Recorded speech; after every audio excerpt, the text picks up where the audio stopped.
Velim-panantenana indray ny vahoaka ny Avaradrano nandritra ny fandalovan'ny neny Lalao Ravalomanana vady ny kandida marika Ravalomanana tany amin'ny distrika iny. Maro ny zavatra vitan'ity kandida laharana faha-5 amby roapolo ity tamin'ny fotoam-pitondrany araka ny fijoroana vavolombelona ataon'izy ireo teto. Maro be zavatra vitany teto amintsika. Ao anatin'izany fahasalamana. Vehivavy tafizavytao zany rehefa atao sezarenina dia natao mamepona fadidiana azy tany amin'ny hôpitaly. Marina sa tsy marina?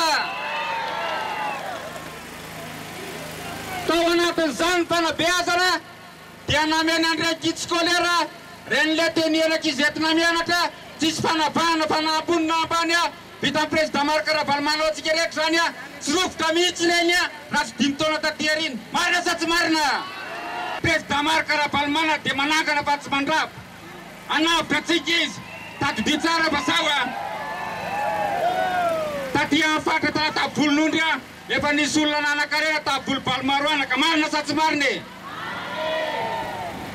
Ianao io ty lalana taty amintsika ty dia tsisy fanamboarana nandritra 50 taona. Zao iva moa ty azakazana kitikitihana goudron dia lasa natao pavé. Hoy matsy anao hoe afapito volana novambra président marika Ravalomanana izy manamboatra lalana.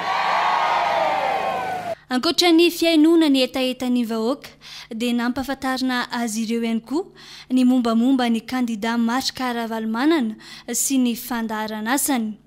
Zava-dehibe ao anatin'ity fifidianana ity hoy neny Lalao Ravalomanana ny fifampitokisana na ho an'ny vahoaka izany na ho an'ny kandida marika Ravalomanana. Sika tsy mba manao kobakambava sy manao bela zao fa efa vita ny dada sahady ny ampelantanantsika amin'ny manifesto zay dada maika ozy izy hoe tsy misy andraso fa izay lazaina dia atao ka dia misy matoky izy hoe matoky azy sika menakavy ka tafaray ve ny tisiny manne